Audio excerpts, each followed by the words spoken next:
Hello everyone, good evening. Good evening Neha, Deepika, Mamta, सबको good evening. कैसे हैं आप सब? मेरी वॉइस क्लियर है? चलिए तो करते हैं आज की क्लास को start. Good evening Manjeet, good evening Ankush. तो देखिए, जो पिछली क्लास हुई थी हमारी सैटरडे को, उसमें हमने मध्यकालीन जो इतिहास है उसकी पहली क्लास हमारी हो गई थी, जिसमें हमने डिस्कस किया था देखिए कि किस तरह से इस्लाम का उदय हुआ। उसके बाद हमने देखे कि किस तरह से पहली बार जो मुस्लिम आक्रमण हुए हैं सिंध पे, अरबों के आक्रमण, जिसमें हमने मुख्यतः रखा था आपका देखिए जो मोहम्मद बिन कासिम का जो अटैक हुआ था, कहाँ पे? सिंध वाले एरिया, यानी कि मुल्तान वगैरह एरिया वाले पे। ठीक है, तो वो हमने डिस्कस किया था। उसके बाद हमने देखा था कि किस तरह से जो महमूद गजनवी है उसने भारत पे अटैक किए थे। ठीक है, तो ये सारी चीजें हमने वहां तक क्या कर ली थी? डिस्कस कर ली थी। आज हम इससे आगे देखेंगे। ठीक है, जो आपका मोहम्मद बिन कासिम है देखिए, उसका ध्यान रखिएगा आप कि वो कहाँ से आए थे। देखिए, भारत पे अटैक किया था, वो किया था मकरान के तट से। और जो आए थे महमूद गजनवी, तो गजनवी ने किया था खैबर दर्रे से। ठीक है, अब हम आगे देखते हैं कि भारत में जो हम दिल्ली सल्तनत की बात करते हैं कि उसकी नींव जो पड़ी थी देखिए, वो किस तरह से पड़ी थी, उसके लिए क्या कारण थे, उनके बारे में हम पहले जान लेते हैं। उसके बाद हम डिस्कस करेंगे आपकी दिल्ली सल्तनत। ठीक है, तो जो दिल्ली सल्तनत से पहले जो अटैक हुआ है देखिए भारत पे, वो हुआ है मोहम्मद गौरी का। और मोहम्मद गौरी के ही जो दास थे आगे, उन्होंने ही क्या किया था? उन्होंने ही दिल्ली सल्तनत की क्या रखी थी? नींव रखी थी। तो आज की क्लास में हम पहले करेंगे मोहम्मद गौरी को डिस्कस। ठीक है, तो देखिए जो मोहम्मद गौरी है, मैंने आपको बताया कि उनका साम्राज्य जो गौर साम्राज्य है वो कहाँ था? वो था उत्तरी पश्चिमी जो अफगानिस्तान है, यानी कि इस वाले एरिया में उनका क्या था? शासन था। ठीक है, तो ये क्या करते थे, इनके भाई भाई ने यहाँ पे शासन किया, और भाई से इनका एक समझौता हुआ था कि वो क्या करेंगे? वो पूर्व की ओर अपने साम्राज्य का विस्तार करेंगे।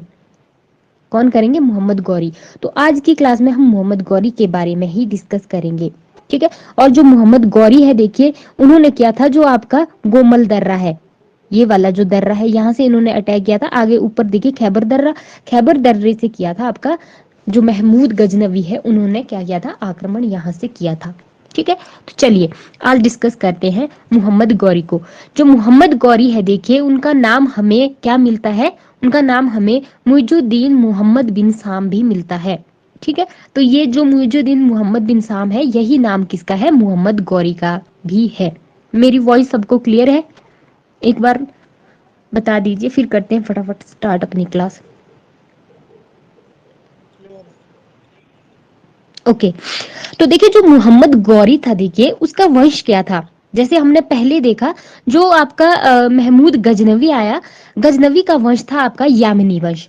और जो मोहम्मद गौरी था, गौरी का वंश था शंशबनी वंश। शंशबनी वंश किसका था? ये था मोहम्मद गौरी का। और जो मोहम्मद गौरी के जो पहले के जो पूर्वज थे देखिए, वो क्या करते थे? वो बौद्ध धर्म को मानते थे। बाद में जब महमूद गजनवी ने इनके वाले जो एरिया है वहां पे जब अपना हिस्सा मतलब किया था, कब्जा किया था, तब वहां पे क्या हुआ था? इस्लाम का विस्तार हुआ था। तब जाके वहां के लोगों ने क्या किया था? इस्लाम को एक्सेप्ट किया था। ठीक है, उससे पहले वो बौद्ध धर्म को मानते थे। और इनका केंद्र मैंने आपको बताया, अफगानिस्तान के उत्तरी पश्चिमी वाला जो एरिया है वो था गौर साम्राज्य का केंद्र। ठीक है, सबसे पहले हम देख लेते हैं जो मोहम्मद गौरी है देखिए, उनके वंशजों के बारे में देख लेते हैं। अलाउद्दीन हुसैन एक शासक हुए हैं इनके। इन्होंने क्या किया था? इन्होंने जब ये शासक बने थे 1163 ईस्वी से पहले, यानी कि आपके 1155 के आसपास, तो इन्होंने क्या किया था? जो गजनी है, जो कि महमूद गजनवी की क्या थी? राजधानी थी, उसे क्या कर दिया था? जला दिया था। और इसीलिए इन्हें एक उपाधि दी जाती है जहां सोज की। जहां सोच का अर्थ होता है विश्व को जलाने वाला। ठीक है, तो इसने क्या कर दिया था? जब गजनी पे इसने अटैक किया, तो गजनी के जितने भी शासक हुए हैं महमूद गजनवी के जो पहले के पूर्वज हैं, सबकी कब्रों को खुदाया। मतलब महमूद गजनवी की जो कब्र है उसके उसे छोड़कर बाकियों की सबकी कब्रों को मतलब खोदा था, और उनकी जो हड्डियां थी उनको हवा में फेंक दिया था। तो ये काम किया था अलाउद्दीन हुसैन ने। ठीक है, उसके बाद जो अगला शासक बनता है देखिए, वो बनता है ग्यासुद्दीन गौर। और ये जो ग्यासुद्दीन गौर होता है, यही क्या होता है? यही मोहम्मद गौरी का भाई होता है। तो जो मोहम्मद गौरी है उसका अपने भाई के साथ एक समझौता होता है। तो उसमें मोहम्मद गौरी बोलता है कि मैं अपने साम्राज्य का विस्तार किस ओर करूंगा, पूर्व की ओर करूंगा, यानी कि भारत की ओर करूंगा। ठीक है। तो उसके बाद क्या होता है, उसके बाद ही मोहम्मद गौरी ने भारत की ओर क्या किए थे, आक्रमण किए थे। तो जो मिनहाज की तबकाते नासिरी है, देखिए बुक, मिनहाज उस सिराज हुए हैं एक विद्वान, उनकी बुक है तबकाते नासिरी। उसी में हमें गौरी की भारत में विजय जो की है उनका विवरण मिलता है, उनका उल्लेख मिलता है। तो जैसे कि मैंने आपको बताया, जो मोहम्मद गौरी है उसने भारत पे आक्रमण किया है गोमल दर्रे से। और पहली बार जो आक्रमण किया है भारत में वो 1175 ईस्वी में किया। कहाँ पे किया, मुल्तान पे। ठीक है। मुल्तान क्या था, ये एक प्रसिद्ध केंद्र था, क्योंकि यहाँ पे क्या था, यहाँ पे हर चीज की क्या थी, व्यापारिक दृष्टि से भी ये प्रसिद्ध था। तो पहला आक्रमण गौरी ने मुल्तान पे किया। वहां पे क्या था, करामाथी जो मुस्लिम थे उनका क्या था, शासन था। ठीक है। जो दूसरा अटैक किया देखिए मोहम्मद गौरी ने, उसने डायरेक्ट वो कहाँ पे किया, गुजरात पे कर दिया। ठीक है। कब किया वो, 1178 ईस्वी में उन्होंने किया गुजरात में। उस समय वहां का शासक था मूलराज द्वितीय। ठीक है। और उस मूलराज द्वितीय की जो माँ थी देखिए वो थी नायका देवी। इन दोनों ने क्या कर दिया था, जो माउंट आबू है देखिए उस वाले एरिया, वहां पे एक युद्ध हुआ था इनका गौरी के साथ, और इसमें गौरी को हरा दिया था इन्होंने। ठीक है। मूलराज द्वितीय और उनकी माँ किसने, नायका देवी ने। और 1178 में ही मूलराज द्वितीय की मृत्यु हो जाती है, और उसके बाद बनता है नया शासक भीम द्वितीय वहां का। ठीक है। तो पहली जो हार थी गौरी की वो कहाँ पे हुई, वो हुई आपकी गुजरात में। माउंट आबू के युद्ध में क्या हुई थी, पहली हार हुई थी गौरी की। उसके बाद देखिए 1179 ईस्वी में क्या किया, देखिए लाहौर का जो जैसे कि गजनवियों का वंश था वहां पे चला हुआ था, मोहम्मद गजनवी खुद तो चले गए थे पर उसने अपने क्या रखे थे यहाँ पे, जैसे अधिकारियों के अधीन यहाँ का साम्राज्य दिया था। तो जो गजनी वंश का अंतिम शासक था खुसरो शाह, उसको क्या किया, हराया, लाहौर में हराया किसने, गौरी ने। ठीक है। और 1188 में क्या किया देखिए गौरी ने, जो भटिंडा और तवर हिंद की जीत है, जो भटिंडा और तवर हिंद यानी कि जो आपका हरियाणा वाला एरिया है, वहां पे क्या किया, वो उनको जीत लिया, उनको अपने अधीन कर लिया। और यही जो भटिंडा और तवर हिंद है देखिए, यही क्या कारण बने, यही कारण बने त्राइन का जो पहला युद्ध हुआ था। ठीक है। त्राइन के युद्ध के बारे में सबने सुना होगा। यही जो भटिंडा और तवर हिंद के किले थे, यही बने थे आपके तराइन के प्रथम युद्ध के कारण। अब बात कर लेते हैं हम तराइन के युद्धों की। देखिए तराइन के क्या हुए हैं, दो युद्ध हुए हैं। पहले युद्ध में क्या हो गया था, गौरी हार गया था, पर दूसरे में क्या हो गया था, वो जीत गया था। पहले युद्ध की बात करते हैं। जो तराइन का पहला युद्ध हुआ है, ये किस किस के बीच हुआ है, ये हुआ है गौरी और मोहम्मद गौरी, और जो देखिए आपका जो चौहान डायनेस्टी के शासक थे पृथ्वीराज चौहान तृतीय। ठीक है। उनके बीच हुआ था तराइन का पहला युद्ध। ठीक है। और इसमें क्या हो गया था, गौरी हार गया था। फिर गौरी ने क्या किया, एक साल के अंदर इसने फिर से सेना की तैयारी की, अपनी सेना को मजबूत करवाया और फिर से अटैक किया, और फिर से युद्ध हुआ 1192 ईस्वी में तराइन का दूसरा युद्ध। इस युद्ध में क्या हुआ, पृथ्वीराज चौहान है देखिए वो क्या हो गया, मोहम्मद गौरी से हार गया। ठीक है। और जो उस समय के समकालीन जो हिस्टोरियन है हसन निजामी, ठीक है, उनकी बुक है ताजुल मासीर, वो उसमें लिखते हैं कि पृथ्वीराज चौहान को क्या किया गया, कैद करके अजमेर लाया गया, और वहां उसने क्या किया, पृथ्वीराज चौहान ने गौरी के अधीनस्थ होकर बहुत सालों तक, कुछ एक सालों तक क्या किया, शासन किया। ठीक है। पर जो पृथ्वीराज चौहान तृतीय देखिए, उनके द्रवारी कवि थे जो चंद्रबरदाई। ठीक है। जिन्होंने क्या लिखी थी, पृथ्वीराज रासो। वो चंद्रबरदाई ये बताते हैं कि पृथ्वीराज को क्या किया गया, कैद करके गजनी ले गए और वहां उसने गौरी की हत्या कर दी। ठीक है। पर ये बात क्या होती है, ये गलत साबित होती है, क्योंकि गौरी ने उसके बाद भी क्या किया था, गौरी की जो मृत्यु हुई थी वो हुई थी 1206 ईस्वी में। ठीक है। तो जो हसन निजामी अपनी बुक में बताते हैं वही क्या माना जाता है, सही माना जाता है। तो जो तराइन का दूसरा युद्ध है देखिए, वो क्या होता है, वही एक मतलब प्रसिद्ध निर्णायक युद्ध साबित होता है, और इसके बाद ही क्या हो जाती है, भारत में तुर्कों की सत्ता स्थापित हो जाती है। ठीक है। इसके बाद क्या होता है देखिए, 1194 ईस्वी है, उसमें चंदावर का एक युद्ध होता है, जिसमें मोहम्मद गौरी क्या करता है, जो आपका गढ़वाल जो शासक था देखिए जयचंद्र, जयचंद्र के दामाद कौन थे? जयचंद्र के ही दामाद थे आपके पृथ्वीराज जो तृतीय थे वो। ठीक है, इसकी पुत्री का नाम था स्योगिता। ठीक है, तो स्योगिता की शादी किसके साथ हो गई थी? पृथ्वीराज तृतीय के साथ हो गई थी, जिसका क्या किया था, जो जयचंद अपना शत्रु मानते थे पृथ्वीराज चौहान को। ठीक है, तो तभी जब तराइन का दूसरा युद्ध हुआ था तो जयचंद ने कोई भी वो भूमिका नहीं निभाई थी, वो मतलब तटस्थ रहे थे। तो 1194 में चंदावर के युद्ध में क्या किया था, गौरी ने क्या कर दिया था, जयचंद्र को हरा दिया था और उसकी क्या हो गई थी, मृत्यु हो गई थी। और इसी युद्ध के बाद गौरी ने क्या किया था, जो गढ़वालों के जो सिक्के होते थे देखिए, उन पे जो लक्ष्मी का चिन्ह होता था और नागरी लिपि जो थी देखिए गढ़वाल वंशों की, उनको क्या किया था, अपना लिया था और अपने सिक्कों में उन्हें क्या किया था, स्थान दिया था। और 1197 ईस्वी में क्या हुआ था, जो अहिलवाड़ है देखिए गुजरात में एक जगह है, उसको क्या किया गया था, लूटा गया था। किसके द्वारा लूटा गया था? आपका कुतुबुद्दीन ऐबक के द्वारा लूटा गया था। और कुतुबुद्दीन ऐबक को यहाँ से इतनी मात्रा में धन प्राप्त हुआ था, इसी धन से क्या किया था उसने, इसी धन से उसने इल्तुतमिश को क्या किया था, खरीदा था। ठीक है, तो इल्तुतमिश को किसने खरीदा था? वो खरीदा था कुतुबुद्दीन ऐबक ने।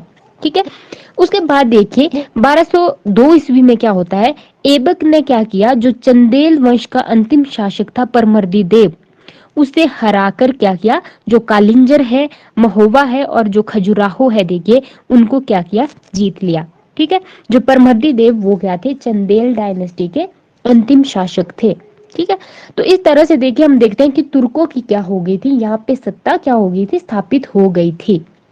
ठीक है, आगे हम देखते हैं, देखिए 1203 और 1204 में क्या होता है, जो बख्तियार खिलजी है वो भी किसके दास थे, वो भी मोहम्मद गौरी के ही दास थे। उसने क्या किया, उसने जो पूर्वी भारत है आपका बंगाल और बिहार, उस साइड को क्या की, जीत हासिल की। ठीक है, और ये बख्तियार खिलजी वही है जिन्होंने क्या किया था, देखिए जिन्होंने आपका जो नालंदा विश्वविद्यालय है उसको क्या किया था, पूरी तरह से जला दिया था। और बंगाल में उस समय कौन सी डायनेस्टी रूल कर रही थी, वहां पे था सेन डायनेस्टी का शासन। और सेन डायनेस्टी का जो अंतिम शासक था देखिए लक्ष्मण सेन, वो क्या हो गया था, अपनी राजधानी छोड़ के कहाँ चले गए थे, भाग गए थे। ठीक है, तो बख्तियार खिलजी ने पूर्वी जो भारत है उसकी उसकी जीत हासिल कर ली थी। ठीक है, उसके बाद क्या होता है, देखिए 1206 ईस्वी में क्या होता है, खोखरो का विद्रोह होता है। और इसी विद्रोह में क्या होता है, इल्तुतमिश मतलब अपनी जो उसका शौर्य होता है उसका वो करता है, प्रदर्शन करता है, और गौरी उससे बहुत ज्यादा प्रभावित होता है और इल्तुतमिश को क्या करते हैं, वो दास्ता से मुक्त कर देते हैं। ठीक है, तो इसीलिए माना जाता है कि जो इल्तुतमिश था देखिए, वो वैसे किसका दास था, वो था कुतुबुद्दीन ऐबक का। तो ऐसा माना जाता है कि जो दास है देखिए, वो अपने स्वामी से पहले ही क्या हो गया था, दास्ता से मुक्त हो गया था। ठीक है, क्योंकि जो ऐबक है देखिए, उसकी दास्ता आपकी 1208 में क्या हुई थी, खत्म हुई थी। ठीक है, उसके बाद देखिए 1206 में ही क्या कर देते हैं, जो सिंधु नदी है उसके किनारे जब मोहम्मद गौरी क्या कर रहे थे, नमाज पढ़ रहे थे, उसी समय क्या कर देते हैं, खोखर जो जाति के लोग हैं वो उसकी हत्या कर देते हैं। किसकी? मोहम्मद गौरी की। और मोहम्मद गौरी के बारे में ऐसा माना जाता है कि वो बोलते थे कि अन्य राजाओं के एक पुत्र या दो पुत्र हो सकते हैं, मेरे तो बहुत सारे पुत्र हैं। वो अपने पुत्र किन्हें मानता था, वो अपने पुत्र अपने दासों को ही मानता था। और उसने बोला था कि मेरे बाद जो मेरे दास है उन्हीं में क्या होगा, मेरे साम्राज्य का क्या होगा, बंटवारा होगा। ठीक है, तो इसी के बाद क्या होता है, जो कुतुबुद्दीन ऐबक है देखिए, कुतुबुद्दीन ऐबक को ही भारत का क्या माना जाता है आगे, मतलब उसी के अधीन भारत का क्या किया जाता है, साम्राज्य दिया जाता है। और इस तरह से फिर भारत में दिल्ली सल्तनत की क्या हो जाती है, स्थापना हो जाती है। ठीक है, तो देखो क्या होता है, गौरी ने जो सिक्के चलाए थे देखिए, उन सिक्कों को बोला जाता था देहलीवाल। और इन सिक्कों के एक और देखिए कलीमा, यानी कि जो कुरान है देखिए, कुरान की कुछ एक लाइनें एक साइड होती थी और दूसरी ओर होती थी इनके लक्ष्मी और जो नंदी है देखिए, उनका अंकन दूसरी साइड किया होता था। और जो पृष्ठ भाग होता था देखिए, उसमें क्या लिखा हुआ होता था, मोहम्मद बिन साम लिखा हुआ होता था, वो भी देवनागरी लिपि में। ठीक है, तो गौरी ने क्या किया, यहाँ की चीजों को एक्सेप्ट कर लिया था, मतलब भारत की चीजों को एक्सेप्ट कर लिया, और ये चीज हमें उसके सिक्कों में भी मिलती है। ठीक है, और 1192 ईस्वी में देखिए क्या हुआ, जो चिश्ती संप्रदाय के संस्थापक है भारत में, कौन है वो, मोइनुद्दीन चिश्ती जो है, देखिए वो भी गौरी के साथ क्या हुआ, भारत आए। और कहाँ बसे वो बसे अजमेर में। ठीक है, ये चीजें हम आगे देखेंगे जब हम जो भक्ति मूवमेंट वाला पोर्शन पढ़ेंगे, उसी में हम सूफियों के बारे में भी पढ़ेंगे। तो जो चिश्ती संप्रदाय के संस्थापक थे ख्वाजा मोइनुद्दीन चिश्ती, वो भी गौरी के साथ भारत आए थे और अजमेर में क्या हो गए थे, बस गए थे। ठीक है, और सबसे इंपॉर्टेंट बात, भारत में जो इक्ता प्रथा है, यानी कि क्या होता था, जब राजा शासन करता था, देखिए तो वो अपने जो उसके अधिकारी होते थे, उनको शासन करने के लिए उनके मतलब जो उनका वेतन होता था, वेतन के बदले क्या कर देते थे, एक जमीन का जो हिस्सा होता था वो दे देते थे, और बोलते थे कि जो उस जमीन के हिस्से से जितनी भी आय प्राप्त होगी वही आपका क्या है, वेतन है। तो उसी को क्या बोला जाता था, इक्ता बोला जाता था। ठीक है, तो ये इक्ता प्रथा भारत में सबसे पहले किसने लाई थी, सबसे पहले लाई थी गौरी ने, पर आगे विकास किसने किया था, इसको चलाया था आगे इल्तुतमिश ने। ठीक है, तो ये आपने क्या कर लेना, मोहम्मद गौरी में कुछ की पॉइंट्स याद रख लेने, तो ये जरूरी है। ठीक है, इस तरह से क्या होता है, दिल्ली सल्तनत की आगे स्थापना हो जाती है। तो दिल्ली सल्तनत का टाइम पीरियड अगर हम देखें तो वो कब से कब तक है, वो माना जाता है आपका 1206 से लेकर 1526 तक। ठीक है, तो इस डायनेस्टी में हम कितनी मतलब दिल्ली सल्तनत के अंतर्गत हम कितनी डायनेस्टियों को डिस्कस करेंगे, मेनली इसमें 5 जो डायनेस्टी है उनको हम डिस्कस करेंगे। ठीक है, अलग अलग डायनेस्टी आई दिल्ली सल्तनत के अंतर्गत, और इसमें देखिए उनका टाइम पीरियड भी हम देखेंगे। ठीक है, और 1526 में, यानी कि जब तक मुगल जो बाबर है, देखिए बाबर ने क्या किया था, जो लोधी वंश का अंतिम शासक था इब्राहिम लोधी, ठीक है, उसको क्या कर दिया था, पानीपत के प्रथम युद्ध में हरा दिया था। तब तक क्या था, दिल्ली सल्तनत ही चली थी। इसमें हम मेनली 5 जो डायनेस्टियां हैं उनको डिस्कस करेंगे। सबसे पहले हम बात करेंगे जो मामलुक या गुलाम वंश है उसकी बात करेंगे। उसके बाद जो अगला वंश रहता है वो आता है खिलजी वंश। उसके बाद आता है आपका तुगलक डायनेस्टी, और उसके बाद रहता है सैद वंश, और उसके बाद लोधी वंश। मेनली ये 5 जो डायनेस्टियां हैं उनका टाइम पीरियड आप देखिए। जो गुलाम वंश है वो 1206 से 1290 ईस्वी तक चली। ठीक है, उसके बाद जो खिलजी वंश है देखिए वो 1290 से लेकर 1320 तक चला। ठीक है, और तुगलक डायनेस्टी का शासन देखिए 1320 से लेकर 1412 ईस्वी तक। ठीक है, और सैद डायनेस्टी 1414 से 1450 तक, और लोधी वंश 1451 से लेकर 1526 तक रूल किया इन्होंने भारत में। ठीक है, और जितने भी दिल्ली सल्तनत के शासक हुए हैं उन्होंने किसके दम पे किया था, देखिए आपकी शक्ति और जो तलवार है उसके दम पे ही क्या किया था, शासन किया था। क्योंकि इनमें ये नहीं था कि उत्तराधिकार का जो नियम होता है उसकी क्या की गई, पूरी तरह से अवहेलना की गई। जिसके पास सत्ता होगी, यानी कि जिसके जो स्ट्रांग होगा वही क्या करेगा, वही शासन संभालेगा। हम अलाउद्दीन खिलजी को आगे देखेंगे। अलाउद्दीन खिलजी ने ही अपने जो, वैसे माना जाता है अपना जो उनका ससुर भी थे वो, जो जलालुद्दीन खिलजी, और चाचा भी था, तो उसने क्या किया था, उसको हरा के खुद गद्दी प्राप्त कर ली थी। तो मतलब जिसके पास सत्ता होगी वही क्या बनता था, अगला शासक बनता था। और दिल्ली सल्तनत के अंतर्गत हम देखेंगे कि सबसे ज्यादा समय तक शासन किस शासक ने किया था, तो वो किया था बहलोल लोधी ने। ठीक है, बहलोल लोधी ने क्या किया था, लोधी वंश की स्थापना रखी थी, और सबसे ज्यादा समय तक इन्होंने ही शासन किया था। दूसरे नंबर पे आते हैं फिर आपके जो फिरोज शाह तुगलक है। ठीक है, और दिल्ली सल्तनत में ऐसा कौन सा शासक है देखिए जिसका साम्राज्य सबसे बड़ा था, तो सबसे बड़ा साम्राज्य था मुहम्मद बिन तुगलक का। जो किस डायनेस्टी के शासक थे, वो थे तुगलक डायनेस्टी के। और कितने प्रांत थे देखिए उसके अधीन, उसके अधीन थे 23 प्रांत। ठीक है, सबसे ज्यादा समय तक अगर हम किसी डायनेस्टी की बात करेंगे कि जिस डायनेस्टी ने सबसे ज्यादा टाइम तक का रूल किया, तो वो थी तुगलक डायनेस्टी। ठीक है, तो मेनली ये 5 जो डायनेस्टियां हैं इन पे हम बातचीत करेंगे दिल्ली सल्तनत के अंतर्गत। तो बात करते हैं आज की सबसे पहली जो हमारी डायनेस्टी है वो है मामलुक या गुलाम वंश। ठीक है, तो इसे मामलुक क्यों बोला जाता है, देखिए मामलुक का अर्थ होता है कि जो स्वतंत्र माता पिता है उनसे जो बच्चे उत्पन्न होते हैं, जो आगे क्या होते हैं, गुलाम कहलाते हैं, वही फिर मामलुक अर्थ है। मतलब मामलुक एक अरबी शब्द है, इसका अर्थ होता है स्वतंत्र माता पिता से उत्पन्न हुए दास। ठीक है। माता पिता तो स्वतंत्र है, पर उनके जो पुत्र है देखिए उनको आगे क्या बनाया गया, दास बनाया गया। इन्हीं दासों ने आगे क्या किया था, साम्राज्य चलाया था। जिस तरह से देखिए जो एवक थे, एवक के माता पिता तो स्वतंत्र थे, पर एवक को आगे फिर बेचा गया था, ठीक है। और फिर गौरी ने उसे क्या किया था, अपना दास बनाया था। फिर एवक ने ही क्या किया था, भारत में एक तरह से नींव रखी थी। तो गुलाम का अर्थ ही दास होता है, तो पहला यही था, ठीक है। जो कुतुबुद्दीन ऐबक है देखिए, उसका जो हम शासन काल देखते हैं वो हम देखते हैं 1206 से 1210 ईस्वी तक, ठीक है। तो जो कुतुबुद्दीन ऐबक है देखिए, बात हम ऐबक की ही करते हैं। गुलाम डायनेस्टी के अंतर्गत देखिए जो कुतुबुद्दीन ऐबक और उसके बाद जो आराम शाह आते हैं, उनकी डायनेस्टी कहलाती है कुतुबी वंश, ठीक है। उसके बाद जब इल्तुतमिश शासक बनता है तो उनका जो वंश कहलाता है वो कहलाता है शमशी वंश, ठीक है। उसके बाद जब बलबन बैठता है तो वो कहलाता है आपका बलबनी वंश, ठीक है। तो इस तरह से इसमें तीन वंशों को हम देखते हैं कि तीन वंशों ने गुलाम डायनेस्टी के अंतर्गत क्या किया, रूल किया। सबसे पहले बात करते हैं कुतुबुद्दीन ऐबक की। ऐबक का अर्थ होता है चंद्रमा का स्वामी, ठीक है।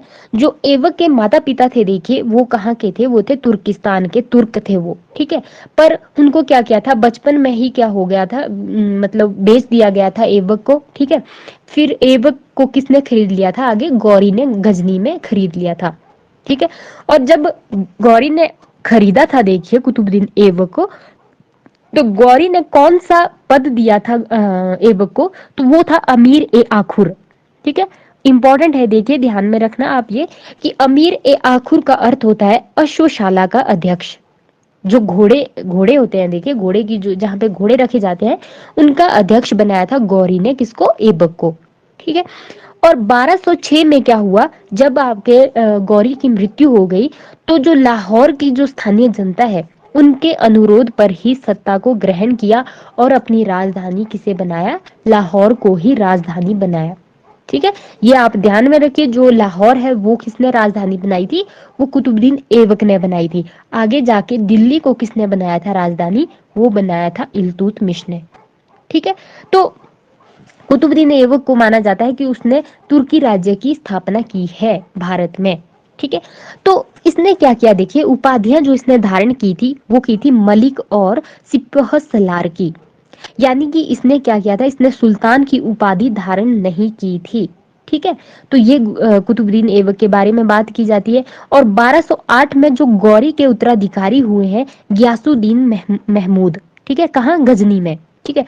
उन्होंने क्या किया था फिर 1208 में, जो कुतुबुद्दीन ऐबक है उन्हें दास्ता से मुक्त कर दिया था। जो गौरी की दास्ता थी उससे क्या कर दिया था, मुक्त कर दिया था, क्योंकि तभी वो क्या बन सकता था, शासक बन सकता था, ठीक है। तो इसके बाद क्या हो गए थे, गौरी क्या हो गए, ऐबक क्या हो गए थे, दास्ता से मुक्त हो गए थे। और इसके अलावा हमें गौरी के अन्य भी नाम, सॉरी, ऐबक के अन्य नाम भी हमें मिलते हैं। जैसे देखिए लाख बख्श। लाख बख्श का अर्थ होता है कि उसने क्या किया था, लाखों का दान किया था। वो एक दानवीर क्या था, शासक था, इसीलिए उसे नाम दिया लाख बख्श। और पील बख्श होता है हाथियों का दान करने वाला, ठीक है। पील बख्श यानी हाथियों का दान करने वाला। और कुरान खा यानी कि वो कुरान का क्या करता था, सुरीली आवाज में उसका पाठ करता था, ठीक है। और इसके अलावा देखिए उन्हें कहा गया है हातिम द्वितीय, ठीक है। जो हातिम है देखिए, हातिम के बारे में आपने सुना ही होगा, ठीक है। हातिम और होबो, वही हातिम जो अपने किसके लिए जाना जाता था, अपनी उदारता वगैरह दानशीलता के लिए जाना जाता था।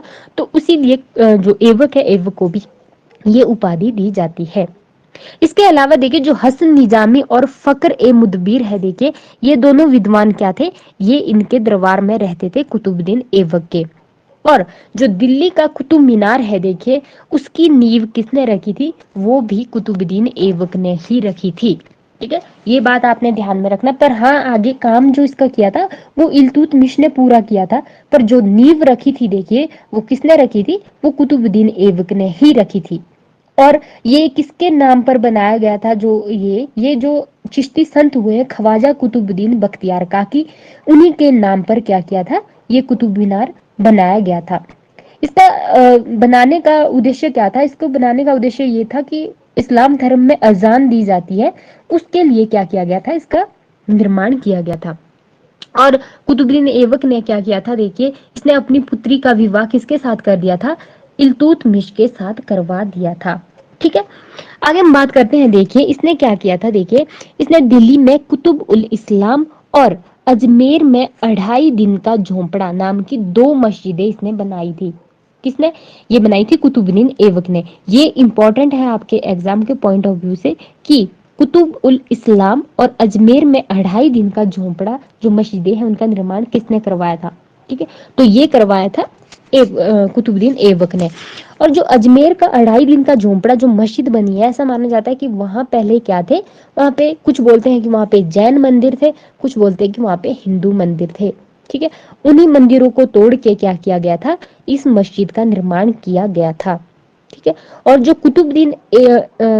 कुतुब उल इस्लाम है, देखिए वो कहाँ बनाई थी, वो दिल्ली में ही बनाएगी। आगे मैं आपको डायग्राम दिखाऊंगी, उसमें मैं आपको ये बता दूंगी। ठीक है, इसके अलावा देखिए क्या होता है, देखिए 1210 में क्या होता है, लाहौर में जो कुतुबुद्दीन ऐबक है वो चौगान होता है, पोलो जो पोलो गेम होती है, चौगान खेलते समय क्या हुआ, घोड़े से गिर गए और उस वजह से क्या हो गई, उनकी मृत्यु हो गई। किसकी? कुतुबुद्दीन ऐबक की। और उन्हें क्या किया गया, लाहौर में ही दफनाया गया।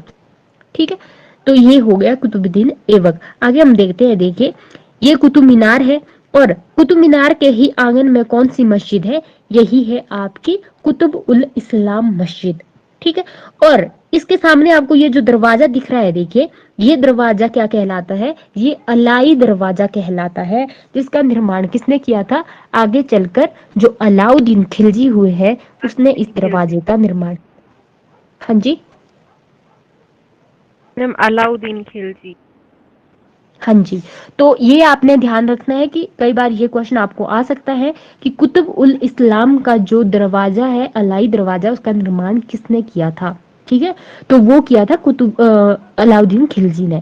और कुतुब मीनार के ही प्रांगण में बनाई गई थी आपकी कुतुब उल इस्लाम जो मस्जिद है। ठीक है, इस साइड को आप देख सकते हैं, ये है अजमेर की जो 2.5 दिन का झोंपड़ा है, ये वाली वो मस्जिद है। ठीक है, तो ये जो इम्पोर्टेंट जो की पॉइंट्स है कुतुबुद्दीन ऐबक के बारे में, वो मैंने आपके सामने रखे हैं। ठीक है, साथ साथ आप लोग खुद देखते रहिए।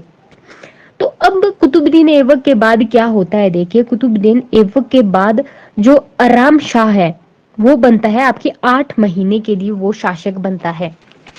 ठीक है, तो ऐसा माना जाता है कि जो आराम शाह वो क्या था, वो था कुतुबुद्दीन ऐबक का पुत्र। पर ये क्या करता है, ये 8 माह के लिए ही बनता है शासक। और जो लाहौर के जो अमीर होते थे, यानी कि जो अमीर वर्ग, देखिए जैसे कि मैंने आपको पिछली क्लास में बताया था कि दिल्ली सल्तनत में जो अमीर वर्ग होते हैं उनकी बहुत ही भूमिका रहती थी। ठीक है, कहाँ, राजनीति में। जो लाहौर के अमीर थे वो बनाना चाहते थे शासक आराम शाह को, और जो दिल्ली के, देखिए जो दिल्ली के अमीर थे वो बनाना चाहते थे इल्तुतमिश को। ठीक है, तो इन दोनों में क्या हो जाता है, युद्ध हो जाता है, जिसमें इल्तुतमिश क्या रहता है, विजयी होता है और आराम शाह की हत्या कर देता है और शासक बनता है कहाँ का, भारत का नया शासक बनता है। और इल्तुतमिश ही ऐसा शासक है, देखिए जिसे क्या माना जाता है, जिसे दिल्ली सल्तनत का वास्तविक संस्थापक माना जाता है। वैसे तो संस्थापक माना जाता है कुतुबुद्दीन ऐबक को, पर जो वास्तविक सत्ता जिसने स्थापित की वो इल्तुतमिश ही है। और इल्तुतमिश ने ही क्या किया था, दिल्ली को राजधानी बनाया था। इंपॉर्टेंट बात है, देखिए एक क्वेश्चन आपको ये बन सकता है कि देखिए शासक बनने से पहले जो इल्तुतमिश थे वो कहाँ के सूबेदार थे। ठीक है, तो वो बात आपने नोट डाउन कर लेनी है, इंपॉर्टेंट है। वो देखिए शासक बनने से पहले कहाँ के वो थे, सूबेदार थे, ये थे बदायूं के। और जो बदायूं की एकता थी वो क्या मानी जाती थी, मोस्ट इंपॉर्टेंट और सबसे प्रमुख क्या मानी जाती थी, आपकी एकता मानी जाती थी। तो इल्तुतमिश के बारे में देख लेते हैं। देखिए इल्तुतमिश ने आपका 1211 से लेकर 1236 ईस्वी तक क्या किया, शासन किया। ठीक है, और 1236 में क्या हो जाती है, उनकी मृत्यु हो जाती है। ठीक है, और राजधानी का उन्होंने लाहौर से क्या किया था, दिल्ली के लिए स्थानांतरण किया था।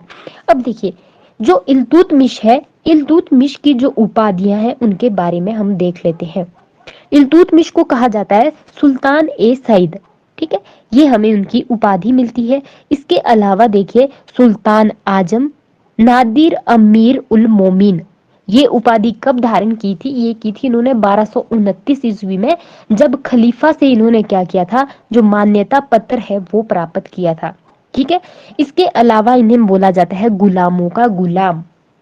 गुलामों का गुलाम इन्हें क्यों माना जाता है? क्योंकि इनका जो मालिक था, देखिए कुतुबुद्दीन ऐबक, वो भी क्या था, वो भी एक गुलाम था, इसीलिए इन्हें गुलामों का गुलाम कहा जाता है, इल्तुतमिश को। ठीक है। इसके अलावा देखिए भारत में जो सबसे पहली बार मकबरे बनाए गए, वो किसके द्वारा बनाए गए? वो भी इल्तुतमिश के द्वारा ही बनाए गए। इल्तुतमिश ने अपना भी मकबरा बनाया था, और इसकी पुत्र की मृत्यु हो जाती है मंगोलों से लड़ते हुए, तो अपने पुत्र का भी ये क्या बनाते हैं, मकबरा बनाते हैं। इसीलिए इल्तुतमिश को कहा जाता है मकबरों का पितामह। ठीक है। तो वंश माना जाता है, देखिए कुतुबुद्दीन ऐबक का जो वंश था वो था इलवारी। और जो इलवारी पहले के जो इलवारी है, प्रथम इलवारी वंश, जो आगे हम बलबन को देखेंगे, तो बलबन ने भी खुद को क्या बताया था, उसने बताया था कि मेरा जो वंश है, मैं भी इलवारी वंश से हूँ। और ये जो इलवारी वंश, इलवारी जो लोग थे, ये कहाँ से आए थे? ये जैसे तुर्क थे, ये तो वहां से ही आए थे, मध्य एशिया से। ठीक है। तो इलवारी इनका वंश था, और सूबेदार कहाँ थी? बदायूं के। ये तो मैंने आपको बताया। ठीक है। ऐबक के क्या थे? ये दामाद थे। और ऐबक ने इसे कौन सा पद दिया था जब ऐबक शासन में था? जो सर ए जानदार, यानी कि जो अंगरक्षक होते थे, अंगरक्षकों का क्या किया था? प्रधान बनाया गया था ऐबक के द्वारा इल्तुतमिश को। ठीक है। तो इसके टाइम में क्या हुआ था, देखिए जो आपका इल्तुतमिश है, सबसे पहली जो घटना हुई थी, देखिए वो हुई थी 1200 जो 15 और 16 है, उसमें हुआ था तराइन का तीसरा युद्ध। ये आपने नोट कर लेना है। जो तराइन का तीसरा युद्ध हुआ था, वो हुआ था 1215 और 1216 में। ठीक है। वो किसके बीच हुआ था? देखिए वो हुआ था इल्तुतमिश और ताउद्दीन यल्दोज के बीच। ये जो ताउद्दीन यल्दोज थे, देखिए ये क्या थे? ये मोहम्मद गौरी के ही एक दास थे, जिन्होंने क्या किया था, गजनी पर क्या कर लिया था, अधिकार कर लिया था। जब गौरी की मृत्यु होगी, जो गजनी वाला एरिया है, वहां पे यल्दोज ने क्या कर लिया था, अपना अधिकार कर लिया था। तो इन दोनों के बीच क्या हो गई थी? इन दोनों के बीच लड़ाई हो गई थी। ठीक है। और ये जो यल्दोज है, देखिए यल्दोज की पुत्री से विवाह किसने किया था? वो किया था कुतुबुद्दीन ऐबक ने। ऐबक ने विवाह इसलिए किया था क्योंकि जो यल्दोज थे, देखिए वो पावरफुल ज्यादा थे। तो अपनी जो लाहौर में अपनी सत्ता को बचाने के लिए उसने क्या कर दिया, यल्दोज की पुत्री से विवाह कर लिया और वैवाहिक संबंध स्थापित कर लिए। और एक अन्य जो दास थे, देखिए गौरी के, वो थे नसीरुद्दीन ख्वाजा। तो उसका जो उसने कहाँ पे किया था अपना शासन? वो किया था सिंध और मुल्तान वाला एरिया। तो नसीरुद्दीन ख्वाजा के साथ ऐबक ने क्या किया था, अपनी बहन की शादी करवा ली थी। तो इस तरह से उसने क्या किए थे, वैवाहिक संबंध बना लिए थे। तो ऐबक की मृत्यु के बाद ये दोनों क्या हो गए थे, ये फिर से क्या हो गए थे, आजाद हो गए। मतलब एक तरह से इन्होंने क्या किया था, विद्रोह करना शुरू कर दिया था, और अपनी सत्ता को प्रचार प्रसारित करने का प्रयास किया था। तो ऐबक के साथ इनकी क्या हो गए थे, मतभेद होने शुरू हो गए थे।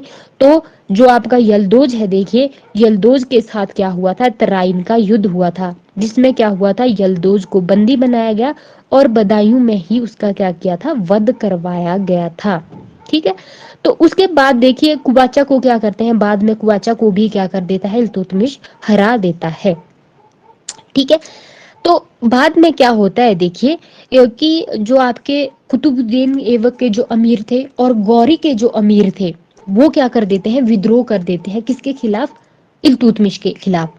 तो उन दोनों अमीरों के वर्गों से बचने के लिए तो इल्तुतमिश ने क्या किया, उसने एक ऐसा समूह तैयार किया गुलामों का, यानी कि अमीरों का, जो क्या हो, जो वफादार साबित हो। तो उसी को क्या कहा गया, चालीसा या तुर्कान ए चहलगानी। ठीक है। 40 जो अमीर होते थे, जो 40 तुर्क थे, उनका एक समूह बनाया, जिसमें आपके कुतुबुद्दीन ऐबक के भी अमीर रखे गए और जो गौरी के अमीर थे उनको भी रखा गया। ठीक है। तो ये जो चालीसा और तुर्क ए चहलगानी की नींव थी, ये किसने रखी थी? ये इल्तुतमिश ने ही रखी थी, ताकि वो जो अमीर है वो क्या ना कर सके, विद्रोह ना कर सके। और देखिए ये तुर्कान जो चहलगानी है, इनका हमें सबसे पहले जो उल्लेख हमें मिलता है, वो हमें कहाँ मिलता है? वो जो इसामी हुए हैं, एक इतिहासकार हुए हैं उस समय के, इसामी की बुक है फुतह उस सलातिन। ठीक है। फुतुह उस सलातिन में हमें ये जानकारी मिलती है कि इल्तुतमिश ने चालीसा का क्या किया था, मतलब चालीसा की नींव रखी थी। ठीक है, तो ये किस लिए किया था उन्होंने, देखिए ताकि वो अमीर क्या है वो विद्रोह ना कर दे, क्योंकि उस समय उतने उनकी जो सत्ता थी देखिए इल्तुतमिश की, वो अभी उतनी सुदृढ़ नहीं थी। ठीक है, अपनी सत्ता को सुदृढ़ बनाए रखने के लिए उसे ये स्टेप लेना पड़ा। इसके बाद देखिए मंगोल आक्रमण होता है भारत में पहली बार, और मंगोल आक्रमण कौन करता है, वो करता है चंगेज खान। ठीक है, चंगेज खान के बारे में आपने सुना ही होगा, वो क्या था, वो एक मतलब करूर एक मंगोल आक्रमणकारी था। ठीक है, और उसे क्या बोला जाता था, उसे खुदा का कहर भी बोला जाता था। ठीक है, वो क्या था, वो बहुत ही ज्यादा करूर था। मंगोल कहाँ के थे, देखिए ये मध्य एशिया की एक बर्बर जाति थी। होता क्या है कि जो आपके ख्वारिज्म है, जो एक जगह थी ख्वारिज्म, वहां का जो शासक होता है जलालुद्दीन मकबरनी, उसका पीछा करता है चंगेज खां। और जो जलालुद्दीन मकबरनी है वो कहाँ आ जाता है, वो सिंधु नदी की ओर आता है और भारत में छुपने का वो करता है, प्रयास करता है। पर इल्तुतमिश अपने राज्य की वो देखता है कि मेरी उतनी अभी उतनी वो नहीं है, मैं उतना पावरफुल नहीं हूँ। अगर मैं मकबरनी को क्या करता हूँ, मैं शरण देता हूँ, तो चंगेज खां क्या कर सकता है, मेरे राज्य पे कब्जा कर सकता है या अटैक कर सकता है। तो फिर क्या करता है, इल्तुतमिश उसे शरण देने से मना करता है। तो मतलब कि ये बोला जाता है कि सिंधु नदी तक चंगेज खान ने क्या कर लिया था, आक्रमण कर लिया था। तो ये कब की घटना है, ये है 1221 ईस्वी की। ठीक है, तो चंगेज खां के बारे में, चंगेज खान ने ही क्या किया था, आक्रमण किया था। इसके बाद क्या होता है, इसके बाद चंगेज खां वापिस चला जाता है। ठीक है, तो आगे हम देखते हैं, देखिए अगली स्लाइड है, देखिए आपकी 1229 ईस्वी में क्या होते हैं, जो बगदाद का अब्बासी खलीफा है वो क्या करते हैं, वो इल्तुतमिश को राजनीतिक या धार्मिक मान्यता का अधिकार जो पत्र है वो प्राप्त कर देते हैं।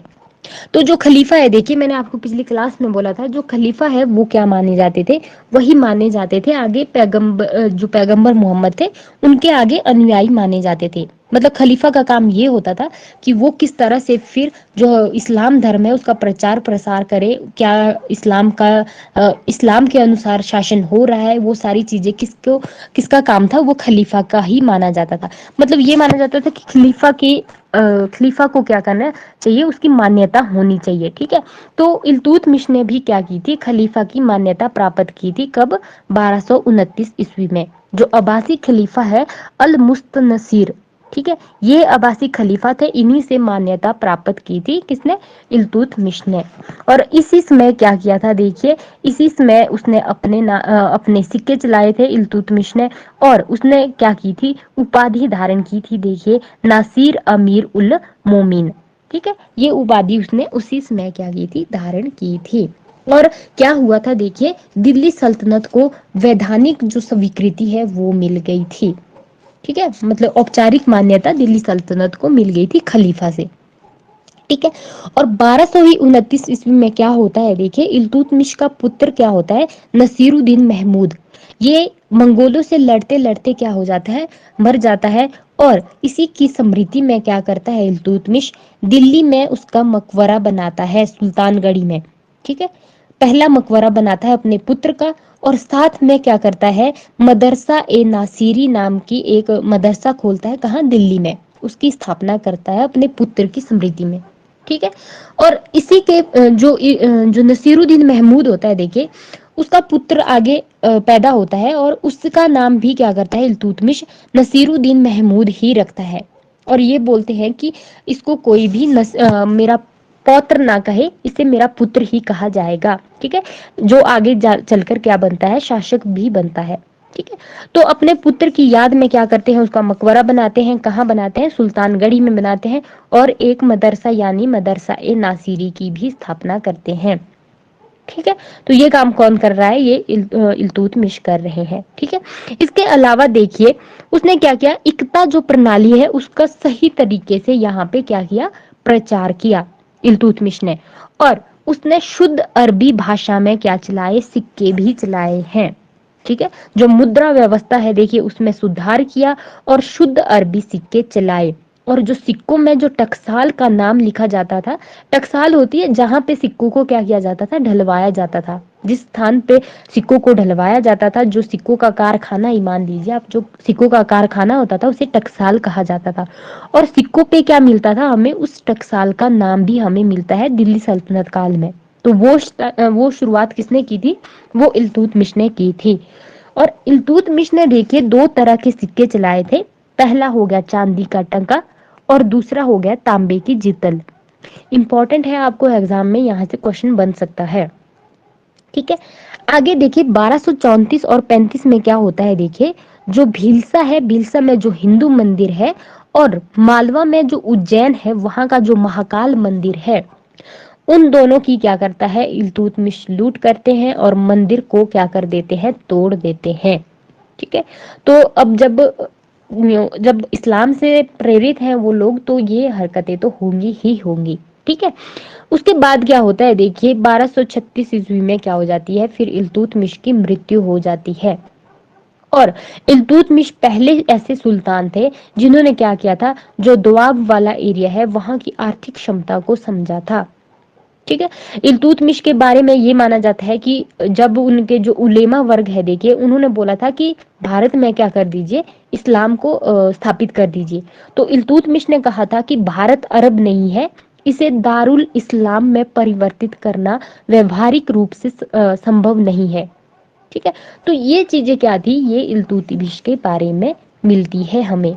और जो आगे हम इब्न बतूता के बारे में देखेंगे, इब्न बतूता बोलते हैं इल्तुतमिश के बारे में कि उसने अपने महल के सामने संगमरमर की दो इमारतें बनाई थी, और उनके गले में क्या थी, घंटियां लटकी रहती थी, जिनको खींचने से क्या मिलता था, तुरंत ही न्याय मिल जाता था। ठीक है, तो ये चीजें किसने बताई है, फरिश्ता ने बताई है इल्तुतमिश के बारे में। जो केंद्रीय सेना होती है राजा की, देखिए हश्म ए कल्ब, उसका निर्माण भी सबसे पहले इल्तुतमिश ने ही किया था। और जो फारसी परंपराएं हैं, यानी कि जो ईरान इराक की परंपराएं हैं, उनको ग्रहण किया इल्तुतमिश ने। और उसने संरक्षण किस किस को दिया, देखिए मिनहाज उस सिराज, जो मिनहाजुद्दीन सिराज थे, ठीक है, तबकाते नासिरी और ताजुद्दीन जो नूरुद्दीन, और ऐसे विद्वान थे जिनको क्या किया था, संरक्षण दिया था इल्तुतमिश ने। और इल्तुतमिश ने ही जो कुतुब मीनार है, देखिए उसकी जो ऊपर वाली 3 मंजिलें हैं उनको क्या किया था, बनवाया था। ठीक है, तो ये बात है इल्तुतमिश के बारे में। जो कुछ आपको लगता है कि रह गई है, तो वो चीजें आप साथ साथ में देखते रहिए। ठीक है, तो इल्तुतमिश के बाद क्या होता है, देखिए जब 1236 में उसकी मृत्यु हो जाती है, उसके बाद उसका वैसे तो इल्तुतमिश ने अपना उत्तराधिकारी किसे चुना था, उसने अपना उत्तराधिकारी अपनी पुत्री रजिया सुल्तान को चुना था। पर जब उसकी मृत्यु हो जाती है, देखिए तो उसका पुत्र रुकनुद्दीन फिरोज बनता है शासक। ठीक है, तो उस समय जो रुकनुद्दीन जो शासक बनता है, उसकी वो तो नाम मात्र का शासक बनता है, पर उसकी जो वास्तविक सत्ता थी वो उसकी माँ शाह तुर्कान के हाथ में होती है।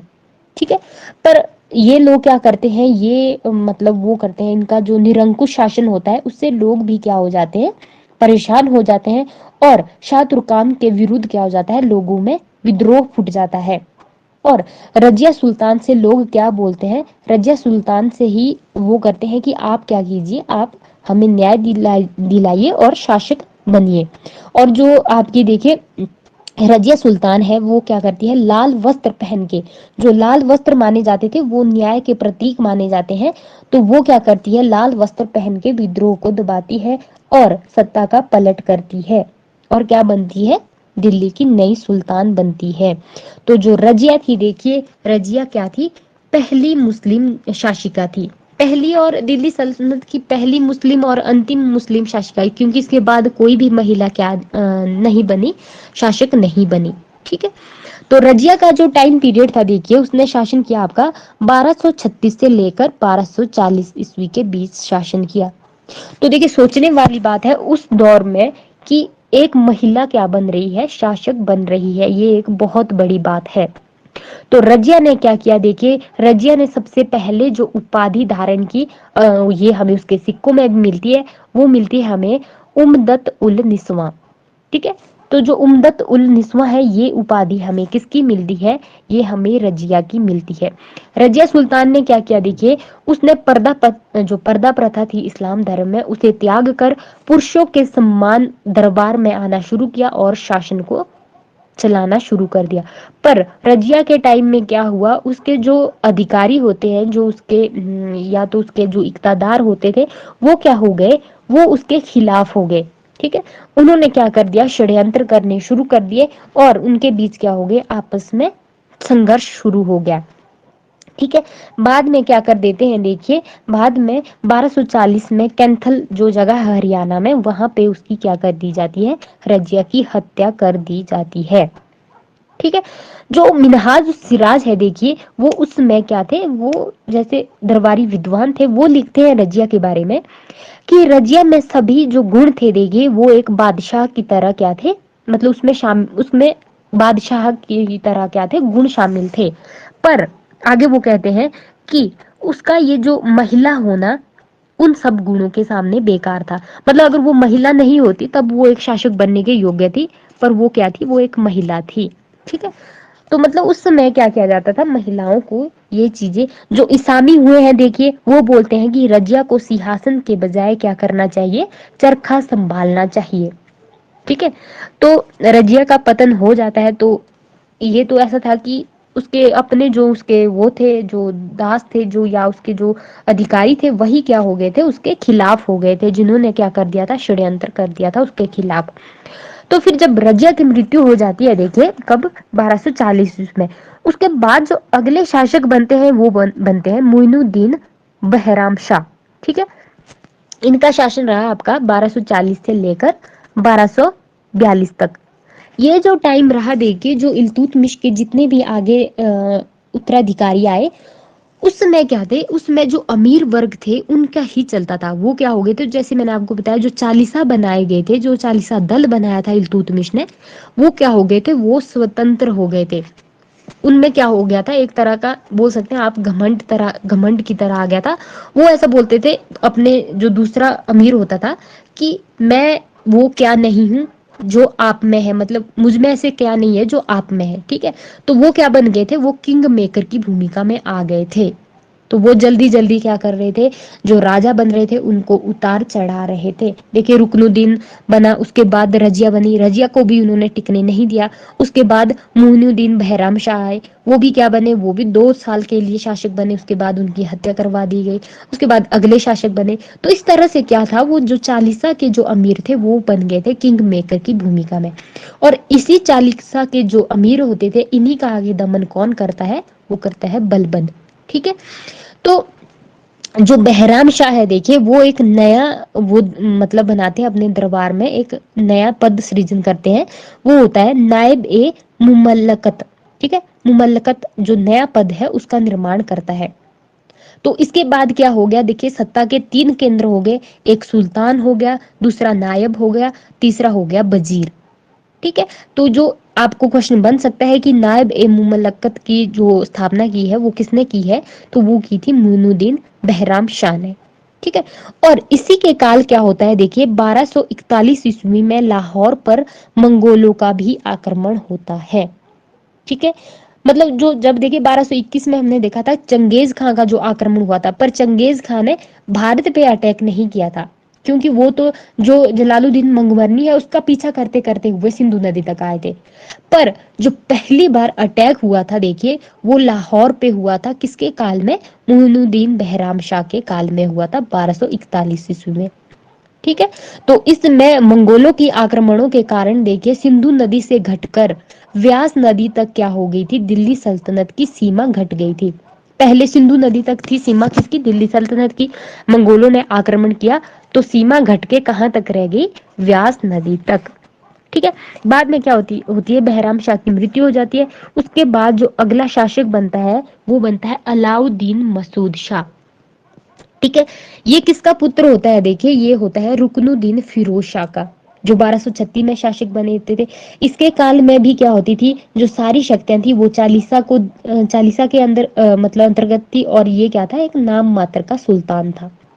ठीक है, तो ये एक साल एक नहीं, ये चार 4 साल के लिए शासक बनता है, पर ये क्या था, एक नाम मात्र का वो था, शासक था। ठीक है, उसके बाद अगला जो शासक बनता है वो बनता है नसीरुद्दीन महमूद शाह। ये वही शासक है देखिए जो इल्तुतमिश का पौत्र था, पर इल्तुतमिश ने बोला था कि इसे मेरा पौत्र ना कहा जाए, मेरा पुत्र ही कहा जाए। ठीक है, तो ये क्या था, ये इल्तुतमिश का पौत्र था। और बलबन ने क्या किया था, बलबन ने अपनी पुत्री की शादी किसके साथ करवा दी थी, नसीरुद्दीन महमूद के साथ करवा दी थी। और नसीरुद्दीन महमूद ने 1246 से 1265 तक क्या किया था, रूल किया था।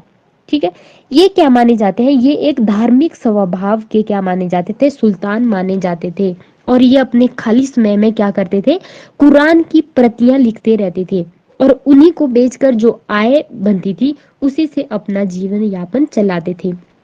नसीरुद्दीन बोलते थे कि जो राज्य कि मैं जो राज्य का धन है उसकी जो विलासिता है उसे खर्च नहीं कर सकता, मैं राज्य का क्या हूँ, एक मात्र ट्रस्टी हूँ, मतलब मेरा काम है राज्य को चलाना, ना कि उसके धन का क्या करना, यूज करना। ठीक है, तो नसीरुद्दीन महमूद का जो प्रधानमंत्री था वो कौन था, वो था बलबन। और बलबन को इन्होंने कौन सी उपाधि दी थी, बलबन को दी थी उलुग खां की उपाधि। ठीक है, वैसे तो ये एक, जैसे आप बोल सकते हैं नाम मात्र के क्या थे, नाम मात्र का सुल्तान था, वास्तविक सत्ता किसके पास थी, वास्तविक सत्ता उनके प्रधानमंत्री बलबन के ही पास थी। ठीक है, बाद में क्या हो जाता है, ऐसा माना जाता है कि बलबन ने ही क्या कर दी थी, 1265 में नसीरुद्दीन महमूद की हत्या करवा दी थी, और फिर क्या कर दी थे, स्वयं सुल्तान बने थे, कौन, बलबन। ठीक है, तो आज की क्लास में मैंने आपको इतना ही रखा है, कल की क्लास में हम डिस्कस करेंगे बल